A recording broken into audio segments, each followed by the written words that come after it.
महाराज जी, आज दीपावली का शुभ पर्व है महाराज जी। देश विदेश में आपको बहुत लोग सुनने वाले हैं। महाराज जी, आपके कुछ आशीर्वचन कि आज क्या सावधानियां रखें, क्या करें क्या ना करें महाराज जी। असल बात क्या है कि हम जैसे सत्संग में बोले थे आज कि जितने भी हमारे त्योहार होते हैं वो भागवतिक होते हैं।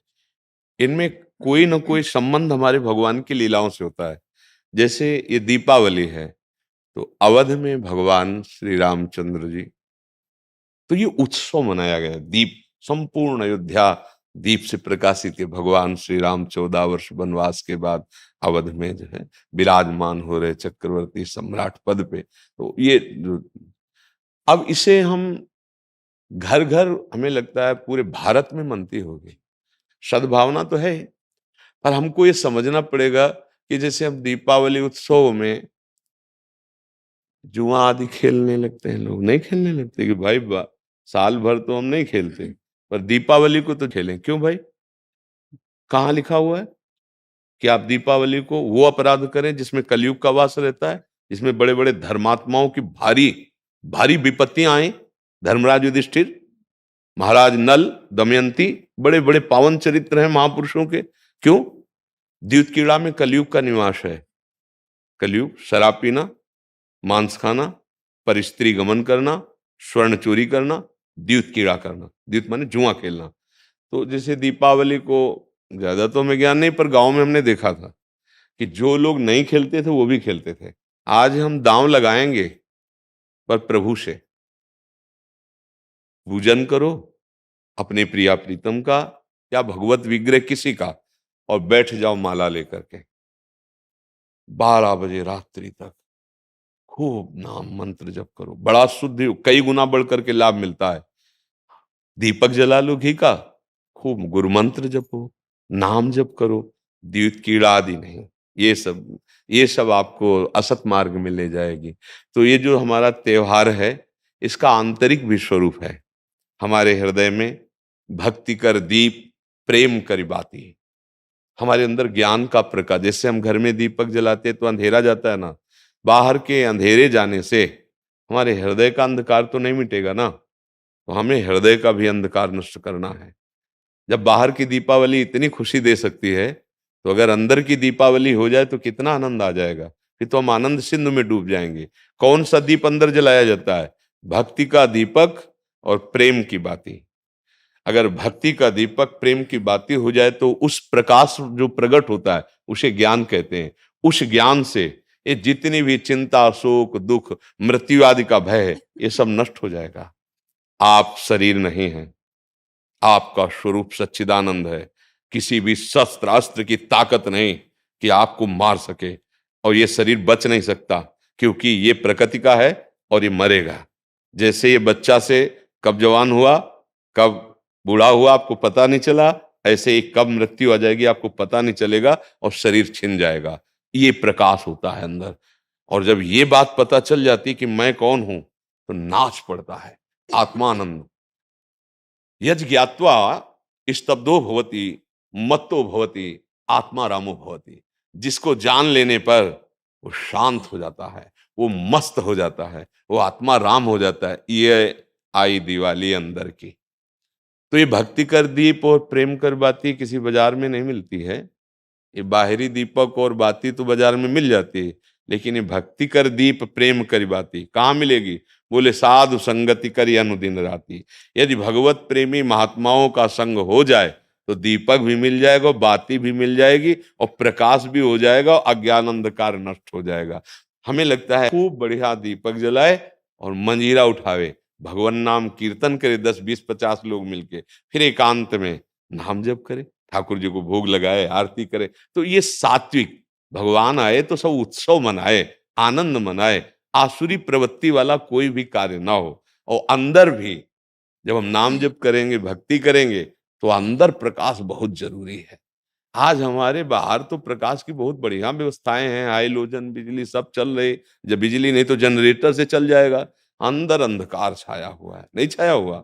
इस अंधकार में जब तक दीपावली नहीं होगी, तब तक वास्तविक आनंद का अनुभव नहीं होगा। और यहाँ आनंद, जैसे हम देखो अंधकार में क्या, रस्सी को सांप समझ रहे हैं, भयभीत हो रहे हैं, शरीर में इतनी आसक्ति कि मैंने मान लिया मैं स्त्री हूं, मैं मान लिया मैंने पुरुष हूं। नहीं है तू, ये तेरी पोशाक है।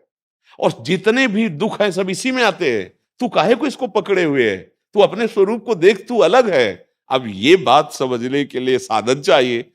अब तुम गंदे आचरण करते हो, गंदा चिंतन करते हो, कैसे तुम अपने स्वरूप को जानोगे? तो यही ज्ञान प्रकाश, यही ज्ञान हो जाए कि मैं भगवान का अंश हूं, जैसे भगवान कहते हैं ममैवांशो, और भगवत प्राप्ति करना मेरा परम धर्म है। अब आनंदमय जी गृहस्थी में महात्मा हो जाओगे। इतना आनंद रहता है उसको जो भगवत प्राप्त है, जो भगवान के चिंतन में। भारी से भारी दुख उसे कहीं भी विचलित नहीं कर सकता। आएगा दुख, बचो।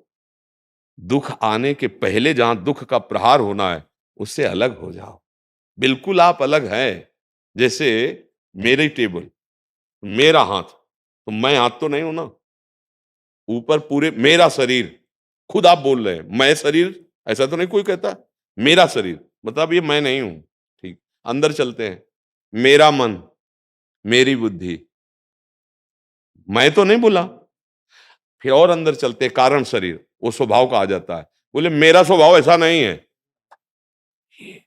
आप इस अलग को अपने में धर लिए, अब दुर्गति हो रही। मैं धनी, मैं निर्धन, ये प्रपंच छा गया। बस इसी दीपावली में ये देख लो प्रकाश में कि तुम ये नहीं हो जो तुम दुख पा रहे हो। तुम दुख, कोई भी दुख तुम्हें छू नहीं सकता। आनंद सिंधु का बच्चा आनंद सिंधु है। ईश्वर अंश जीव अविनाशी, चेतन अमल, सहज सुख राशि। मुझे तो लगती यही दीपावली हमारे हृदय में भी जलनी चाहिए। बाहर सावधानी पूर्वक नाम जप करें, अच्छे भोग प्रभु को लगावें। ये उद्दंडता वाले कार्य, जुआ खेलना, ये सब ऐसे कार्य ना करें। और अंदर की दीपावली जलाने की भी एक बार कोशिश करें। अगर जल गई तो जन्म मृत्यु रूपी भय से मुक्त हो जाओगे। और ये शरीर केवल इसीलिए मिला है, नहीं तो भटकना ही भटकना है हमारी पास। महर्षि, एक विशेष पर्व पे आपने किसी को बोला था कि आज ये ऐसा पर्व है, आज से दृढ़ निश्चय करो कि आज से मैं ये व्यसन छोड़ दूंगा। तो महर्षि जी, आज बहुत सारे नए युवक भी आपसे जुड़े हैं महर्षि जी। तो महर्षि जी, आपकी तरफ से उनके लिए, क्योंकि उनको एक दृढ़ता चाहिए कि कोई तो एक बोले हमें कि आज से व्यसन नहीं करूंगा हाँ, मैं। हम तो प्रायः हर एकांतिक के समापन में सबसे कहते हैं, ए भैया तुम आए हो, आज से तुम गलत आचरण न करो, शराब न पियो, माताओं बहनों की तरफ पाप दृष्टि से मत देखो। माता पिता को भगवत भाव से देखने के लिए बुद्धि शुद्ध चाहिए। जगत में अगर उन्नति प्राप्त करना है तो बुद्धि शुद्ध चाहिए। शराब पीना, मांस खाना, व्यभिचार करना, जुआ खेलना, चोरी, हिंसा, बड़े बड़े गंदे आचरण होते जा रहे हैं नई समाज के। और वो मोटरसाइकिल से बगल से निकले, कोई बहन मोबाइल से बात कर रही, ऐसा झटका कि नाक के बल गिर गए, मुंह के बल गिर गए। कितने का मोबाइल? जंजीर सोने की चैन कितने को की? 40,000, 50,000। पकड़ा, राक्षसी बुद्धि से खींचा, और वो तो मोटरसाइकिल में बैठा, ऐसा खींचा, वो कई तरह गिरती ये क्या हो गया? बुद्धि भ्रष्ट हो गई। हमें लगता है कि अगर हमारी बात आपके कान तक पहुंचे, जो तुम्हारी दुर्गति कराने वाली बात है, अगर इसको छोड़ दो तो हमें सुख मिलेगा कि हमारा भारत देश का समाज एक धार्मिक समाज, एक शांति प्रिय समाज और स्वयं परमानंद में डूबने वाला बन जाए। ये तुम्हें नशेबाजी, गंदे आचरण, बड़ा देखो ना क्या परिणाम होता है। मान लो 2-4 बार नहीं पकड़े गए आप, लेकिन जब पकड़े जाओगे तब तब ऐसी पिटाई होगी यहाँ, और आजीवन का। अगर छूट भी गए तो यहां से तुम भले छूट जाओ किसी प्रमाण देकर, लेकिन एक और न्यायालय है जहां राय पाई की चूक नहीं होती, कोई घूस नहीं चलती, वहां के न्यायालय से डरो पक्का। यहां तो मान लो आप इधर उधर करके प्रमाण दे के बच सकते हो या कुछ ले दे के, लेकिन एक न्यायालय जहां कुछ लेना देना नहीं है, किसी गवाही की जरूरत नहीं, वो स्वयं सर्व साक्षी हो। तो पाप कर्म का त्याग, गंदे व्यसन, गंदे आहार का त्याग, यही भारी उत्सव हो जाएगा। यही हम भेंट मांगते हैं। जब कोई एकांतिक में कभी भाव आता है तो ये कहते हैं आप सब ये गंदे आचरण यहाँ छोड़ जाओ, धाम है भगवान का। और जो मान लो ठीक कहा कि दिवाली का पर्व है तो कुछ न कुछ लेन देन भेंट होती है ना। भाई कोई परिजन आए, उनके खवाया खवाया पियाया कुछ, तो हमारी प्रियता यही है कि तुम सुखी रहो, तुम स्वस्थ रहो, तुम मुस्कुराओ, तुम आनंदित हो। कैसे? अच्छे आचरणों से, भगवान नाम जप से। अगर बुरे आचरण करोगे तो भाई तुम्हें रुपया शांति नहीं दे सकता। देखो, कोई वो चूक ना कर देना जो घर में, गांव में और समाज में आप ऐसे उठा के ना देख पावे। मात्र कुछ चंद रुपए के कारण जब हमारी बात बिगड़ जाती है तो हमारी पदवी और समाज की प्रियता सब नष्ट हो। एक गलती ने पूरा मिटिया मेट कर दिया। कोई अधिकारी जी थे तो उन्होंने मात्र 10,000 रुपए की वो प्रियता में उनको, उन्हीं के अधिकारी जन जो क्राइम विभाग कहते हैं, वो उनको ऐसे बुरी तरह पकड़ के ले जा रहे थे।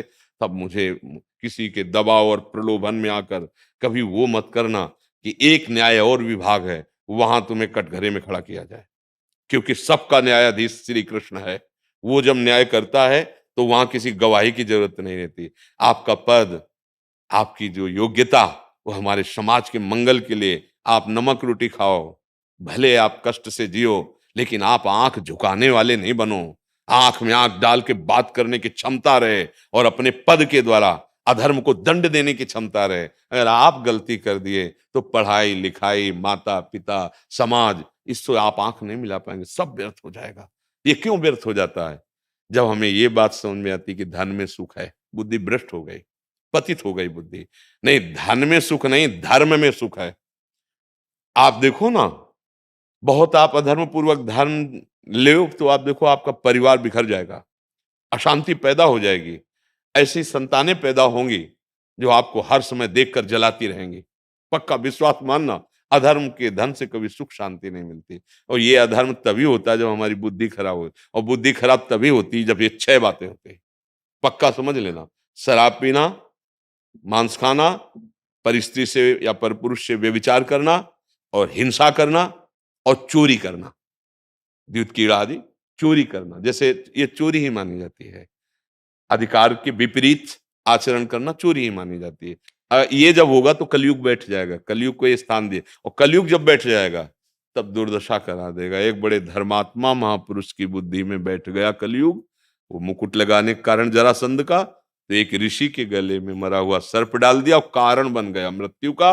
7 दिन में तक्षक काटेगा, ऐसा संगी ऋषि ने शाप दे दिया। इसलिए बहुत सावधान। हाँ, हमारे पास भगवान की कृपा से जो आपका आना हुआ है, आप नशा रहित, आप गंदे आचरण रहित एक अच्छे मानव बने, तब आप में देवता बनने की सामर्थ्य आवे, दैवी संपदा आवे। फिर आप चाहो तो नारायण बन सकते हो। जब नारायण नर बन सकता है तो सीढ़ी हुई ना, तो आप इसी से चढ़ सकते हो। नर नारायण बन सकता है क्योंकि हम उसी के अंश हैं। तो इसलिए सत्संग का लाभ ले और व्यसनों को त्याग दे। वृंदावन में बैठे हो, अगर नियम ले लो तो बहुत बड़ा सहयोग मिल जाएगा। कि भाई कोई कसम खवाई जाती है तो मंदिर में नहीं चखा जाता, चलो मंदिर में। तो एक मंदिर क्या, यहाँ तो धाम है 84 कोस ब्रज, यहाँ नियम ले लो, शराब नहीं पिएंगे, मांस नहीं खाएंगे, पराई माता बहन को गंदी दृष्टि से नहीं देखेंगे, चोरी नहीं करेंगे, जुआ नहीं खेलेंगे, हिंसा नहीं करेंगे। ले लो अंदर से। जो नहीं करते हो तो धन्यवाद के पात्र, जो करते हो तो बताने की जरूरत नहीं। नियम ले लो, मंगल हो और जाएगा। जो यूट्यूब से सुन रहे हैं, सोशल मीडिया से सुन रहे हैं, वो कैसे लें? हाँ, जब हम बोल रहे हैं तो वचन कान में गया और वो साक्षी मान ले, वो हमारे वचन को साक्षी मान ले, संत वेश को साक्षी मान ले, और उनको पावर न मिले तो बताना। जो दवाइयों से तुम नशा नहीं छोड़ सकते, बात मान लेना, वो पावर आपको अपने आप पहुंच जाएगा। जैसे पिछले में कोई बोला जी था महाराज जी। कि हम अपने परिवार के मांस मछली ये सब छोड़ दिया हाँ खाना, महाराज जी, पिछले बैच में महाराज जी। पिछले बैच हाँ, में बोला कनाडा था। से आए। हाँ, क्या हम कभी मिले हैं? ना कभी देखा है। हुआ क्या? उसने बात मान ली ना, साक्षी का मान ली। तो ये शब्द ऐसे नहीं निकल रहे हैं। ये ये मनोरंजन नहीं है। आप सच्ची बात समझना। ये केवल आपके कल्याण के लिए निकल रहे हैं, और आप पकड़ लो, इनमें ताकत है। जैसे आपसे कह दे कि आज से शराब ना पीना, आप नियम ले लें, तो आपकी जो दिक्कत होगी छोड़ने की, वो आपको पावर मिल जाएगा। क्योंकि भगवान छुड़वाना चाहते हैं ना तो सामर्थ्य भी देते हैं। ये केवल ढांचा भर है, काम उन्हीं का हो रहा है, वो ही कर रहे हैं। अगर वो ना करे तो इस ढांचे में बोलने की सामर्थ्य नहीं, आप सच्ची समझ लेना। ये दिमाग जो काम कर रहा है हमारा नहीं कर रहा है, इस शरीर का। हाँ, ये श्री कृष्ण का कर रहा है, ध्यान रखना। वो तो अपार सामर्थ्यशाली है। हाँ, वो शराब मत पीना, तो मत पियो। आप देखो आप में सामर्थ्य आ जाएगी। आप ये वचन पकड़े रहना, जहां भी होगे वहीं श्री कृष्ण है। जहां भी कोई कण और कोई क्षण ऐसा नहीं जो श्री कृष्ण से अलग हो। हर समय तुम्हारे साथ हैं, वो तुम्हें पावर दें। अच्छे आचरण करो, नाम जप करो। राधा राधा राधा।